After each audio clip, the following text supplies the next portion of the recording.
Bismillahirrahmanirrahim. Assalamualaikum warahmatullahi wabarakatuh. Waalaikumsalam warahmatullahi wabarakatuh. Good afternoon, everyone. Afternoon.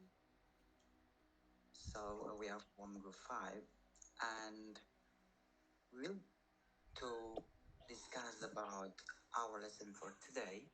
So the topic about evaluation, assessment, and test. But before we start to discuss about our lesson for today, I think we have to introduce ourselves one by one.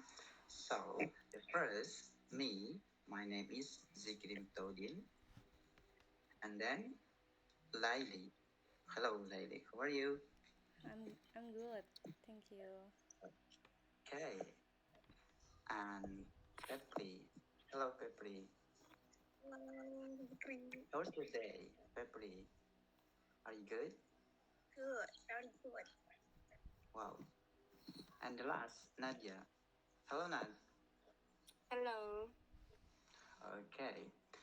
So, what kind of evaluation, assessment, and test? Look at this evaluation, assessment, and test. I think I just 3 points. The first, compare the importance of evaluation. So look at the screen. Okay. Number one, compare the importance of evaluation, assessment, and testing in learning process well. And number two, understand the difference among evaluation, assessment, and a test in learning process in satisfactory way. And the last, construct accurately item task which is suitable with the purpose of the assessment. Nah, jadi dari kategori 3 poin ini, yang pertama itu memahami pentingnya evaluasi, penilaian, dan pengujian dalam proses pembelajaran. Kemudian yang kedua, memahami perbedaan antara evaluasi penilaian dan tes dalam proses pembelajaran. Dan yang terakhir, menyusun item tes secara akurat sesuai dengan tujuan penilaian kita. Okay, next slide please. Dani, Next slide please. ya ini kan evaluation kan? Iya benar. Next slide. Okay. KB assessment. Wait.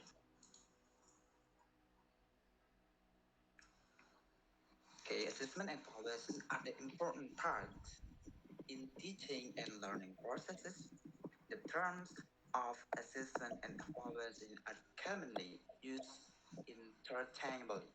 Actually, they are not the same and refer to different processes.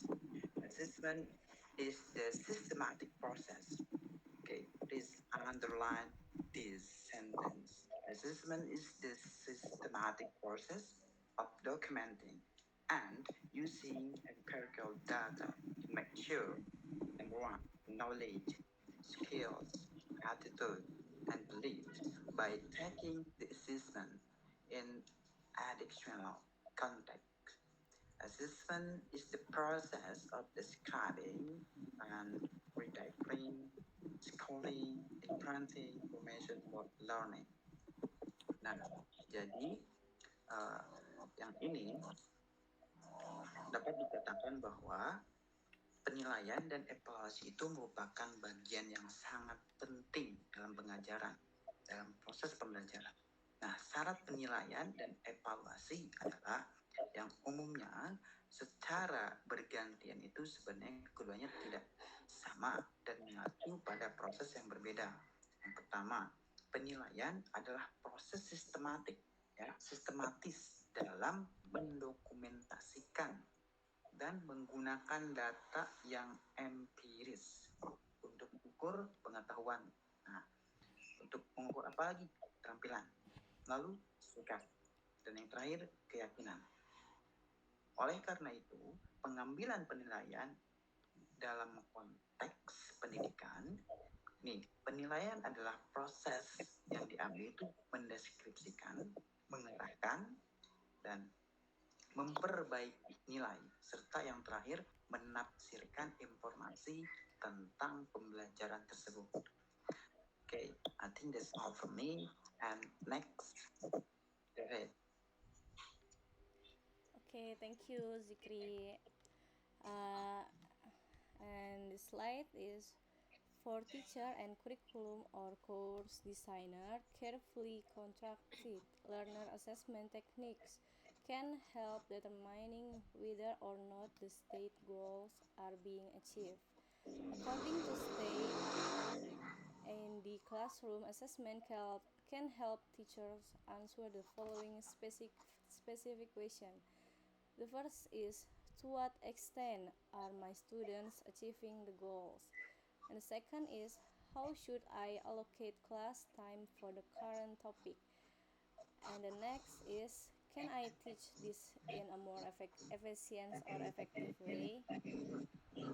Jadi, bagi guru dan perancang kurikulum atau kursus, teknik penilaian peserta didik yang dibangun dengan hati-hati dapat membantu menentukan apakah tujuan yang ditetapkan telah tercapai atau tidak. Menurut Brissendenan, Slate, Andy, penilaian kelas dapat membantu guru menjawab pertanyaan spesifik berikut. Yang pertama itu, sejauh mana sih siswa saya mencapai tujuan tersebut? Yang kedua, bagaimana cara mengalokasikan waktu kelas untuk topik saat ini? Dan yang terakhir itu, dapatkah saya mengajarkan hal ini dengan cara yang lebih efisien atau efektif? Selanjutnya itu ada types and approaches to assessment. Yang pertama itu ada informal assessment. Can take a number of text form such as incidental, unplanned comment and responses along to other impromptu feedback to the student. Yang kedua ada formal assessment, are exercises or procedure specifically designed to tap into a storehouse of skills and knowledge. Yang ketiga ada formative assessment, is aimed to evaluate student in the process of forming their competencies and skills with goals of helping them to continue that growth process. Dan yang terakhir ada summative assessment, aims to measure what the student has grasped at the end of a course or unit of instruction. Jadi ada jenis dan pendekatan penilaian. Yang pertama ada penilaian informatif, yaitu dapat mengambil beberapa bentuk tugas seperti komentar dan tanggapan yang bersifat insidentil dan tidak terencana, serta umpan balik dadakan lainnya terhadap siswa.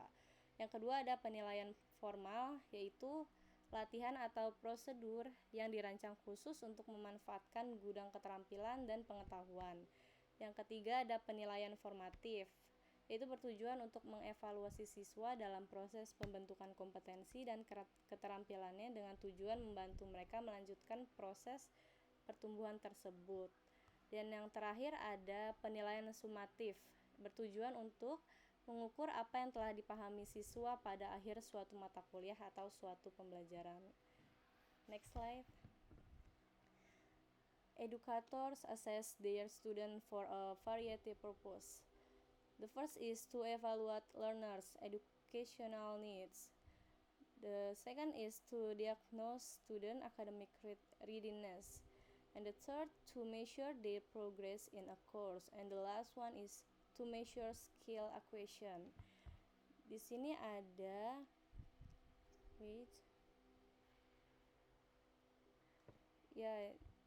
gimana sih? Ada education sebentar.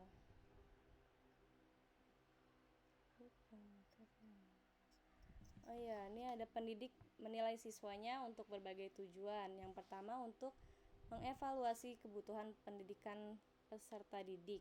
Yang kedua untuk mendiagnosis kesiapan akademik siswa. Yang ketiga untuk mengukur kemajuan mereka dalam suatu kursus. Yang terakhir untuk mengukur perolehan keterampilan. Okay, the next slides will be explained by Kapepri. Okay, thank you, Laili. Okay, the next is test. Test is a method of evaluation to measure students' understanding of the taught material and to assess the extent to which learning objectives have been achieved. Tests can take various forms such as written test, oral exams, practical assessment, or project. The main purpose is to assess students' progress and the effectiveness of teaching and learning. Jadi di sini tuh ada tes. Tes itu adalah suatu metode evaluasi untuk mengukur pemahaman siswa terhadap materi yang diajarkan dan untuk mengevaluasi nih sejauh mana tujuan pembelajaran telah tercapai. Tes itu dapat beragam seperti tes tertulis, tes lisan, tes praktik, dan juga proyek. Terus tujuan utamanya itu adalah untuk menilai kemajuan siswa dan efektivitas pembelajaran. Kemudian di sini ada tes classification according to the format. Jadi klasifikasi tes itu ada dua, yaitu standaris test dan juga teacher made test. Yang pertama standaris test. Dia itu terbagi juga menjadi 5 macam, yaitu yang pertama proficiency test. Proficiency test is a type of test designed to measure someone's level or skill or proficiency in using a language or a particular skill. These tests are typically used to assess someone's proficiency in speaking, listening, reading, and writing in a specific language, such as a TOEFL for English. Jadi, proficiency test ini adalah jenis tes yang dirancang untuk mengukur tingkat kemahiran atau kecakapan seseorang dalam menggunakan bahasa atau keterampilan tertentu. Tes ini biasanya digunakan untuk menilai tingkat kefasihan seseorang dalam berbicara, mendengarkan, membaca, dan menulis dalam bahasa tertentu seperti tes TOEFL untuk bahasa Inggris. Nah, tujuan utama dari proficiency test ini adalah untuk menentukan sejauh mana seseorang menguasai bahasa atau keterampilan yang diuji sehingga dapat digunakan untuk keperluan akademis dan profesional. Kemudian di sini ada placement test is intended to provide information which help to place the student at the right level or section or a language curriculum or school. Di sini placement test itu adalah penilaian yang dirancang untuk menentukan tingkat pengetahuan atau keterampilan seseorang siswa dalam suatu mata pelajaran atau area akademik tertentu. Tes ini umumnya digunakan untuk menempatkan siswa ke dalam kursus atau program yang sesuai berdasarkan tingkat kemahiran atau kecakapan mereka saat ini. Misalnya, dalam pembelajaran bahasa, tes penempatan membantu menentukan tingkat kursus bahasa mana yang seharusnya diikuti siswa berdasarkan kemahiran mereka dalam bahasa tersebut. Demikian pula dalam matematika atau hal-hal yang lainnya. Tes penempatan membantu memastikan bahwa siswa ditempatkan dalam kursus yang sesuai dengan kemampuan mereka, sehingga memaksimalkan pengalaman belajar mereka. Kemudian di sini ada achievement test. Achievement tests are designed to measure student language and skill progress in relation to the syllabus within a particular time frame. Its role is to determine accuracy of course objective at the end of a period instruction. Jenis tes ini tuh dirancang untuk mengukur tingkat pencapaian atau prestasi seseorang dalam suatu bidang pengetahuan atau keterampilan tertentu setelah mereka menyelesaikan suatu program atau kursus pembelajaran. Seperti contohnya kayak ujian akhir semester, ujian nasional, atau ujian sertifikasi profesional. Kemudian ada diagnosis test, are designed to identify student difficulties, gaps in their knowledge, and skill deficiencies during a course. Di sini diagnosis test itu adalah penilaian yang dilakukan di awal proses pembelajaran untuk mengevaluasi kekuatan, kelemahan, dan pengetahuan sebelumnya siswa dalam suatu mata pelajaran atau area keterampilan tertentu. Jadi untuk kita menentukan level mana nih, misalkan dia belajar bahasa Inggrisnya baru nyampe vocabulary, belum sampai reading atau untuk belum sampai writing, jadi dia masuknya nanti mungkin ke level yang bawah misalkan gitu. Terus kemudian di sini ada aptitude test. Aptitude test itu sama dengan tes bakat. Aptitude test is a design to measure learner generally ability or capacity to learn a foreign language and to be successful in undertaking. Language aptitude test assess proficiency in language for language use. Aptitude test adalah tes yang dirancang untuk mengukur kemampuan alami atau potensial seseorang dalam suatu bidang tertentu. Itu seperti tes bakat. Misalkan dia berbakatnya di dalam bidang bahasa, ya dia mungkin nanti seterusnya menjurus ke jurusan bahasa. Seperti itu, untuk menentukan karir mereka nih, dan pendidikan mereka untuk kedepannya. Kemudian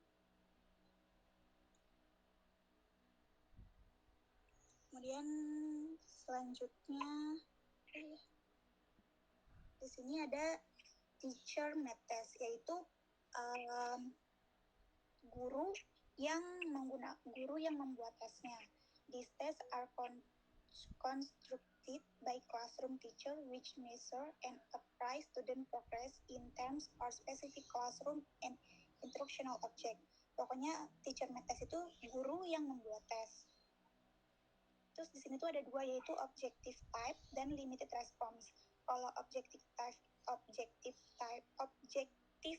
itu the answer are in the form of a single word, phrase or symbol. Jadi kalau objective type itu dia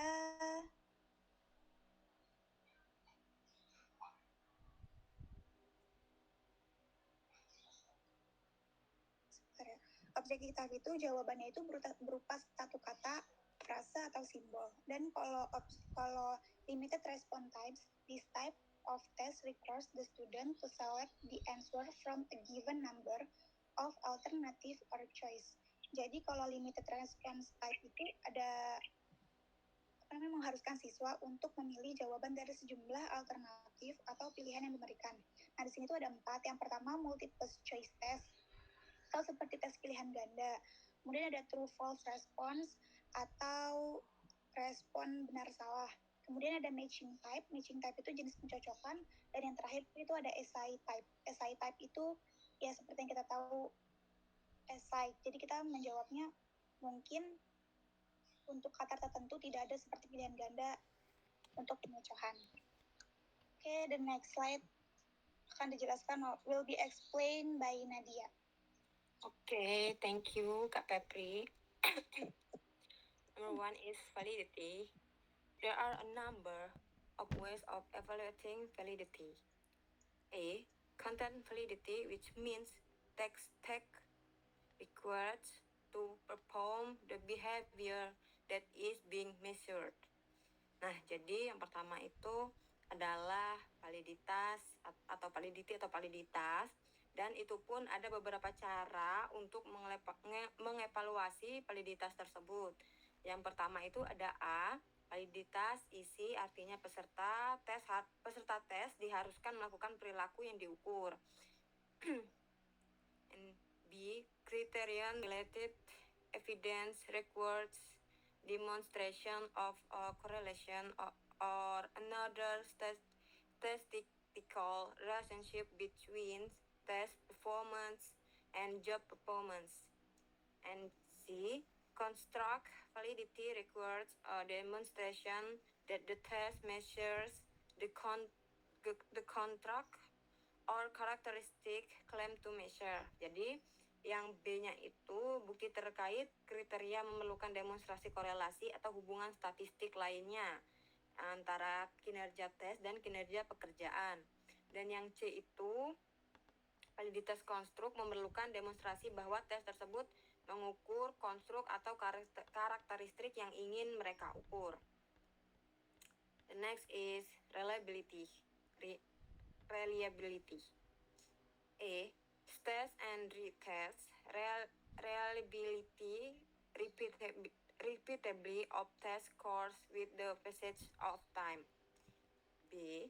Inter-rater reliability indicates how consistent test scores are likely to be if the test is scored by 2 or more raters.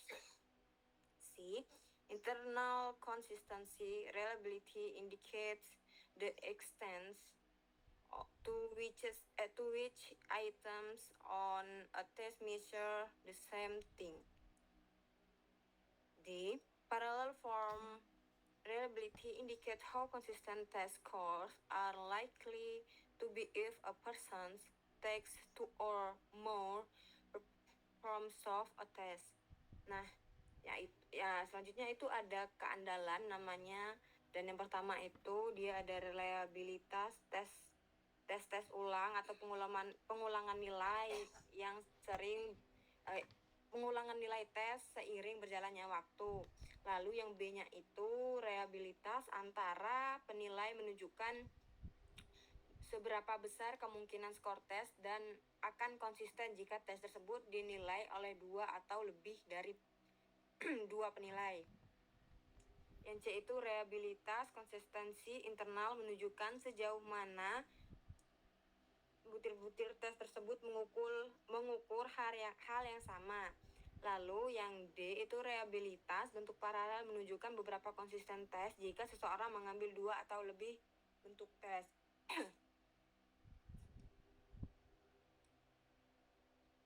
Oke, yang pertama itu ada practically easy to construct, administer, score, and interpretation. Lalu ada authenticity, characteristic of a given language that talks to the feature of the target language text. Lalu ada juga bequest, refers to effects the test have on instructions in term of how students prepare for the test. Nah, jadi di sini juga ada yang namanya praktis. Nah, praktis itu bisa juga disebut sebagai mudah untuk dibangun, dikelola, dinilai, dan diinterpretasikan. Lalu ada juga authenticity atau keaslian. Nah, di sini tuh karakteristik tugas tes bahasa yang diberikan dengan fitur tugas bahasa target. Lalu ada backwash atau pencucian balik, mengacu pada dampak tes terhadap pengajaran dalam hal bagaimana siswa mempersiapkan dirinya untuk menghadapi tes tersebut. The next is summarize. The term of evaluation, assessment, and tests are used to measure how much materials that the students are mastering. Well, students are learning the material and how well students are meeting the goals and objectives. Lalu selanjutnya itu ada ringkasan atau kesimpulan ya. Nah, di sini tuh istilah evaluasi, penilaian, dan tes digunakan untuk mengukur seberapa banyak materi yang dikuasai oleh siswa, seberapa baik siswa tersebut mempelajari materi tersebut, serta seberapa baik siswa tersebut memenuhi tujuan dan sasarannya. Okay, enough for me. Back to moderator, please. Okay, thank you everyone. So I think that's all for us, and I hope you understand and you got new knowledge from us. And if you have any question or suggestion, please let me know on comment, or you can text me by personal contact. That's it. The last from me. Wassalamualaikum warahmatullahi wabarakatuh. Waalaikumsalam warahmatullahi wabarakatuh. Thank you guys. See you. Thank you guys. Thank you. See you.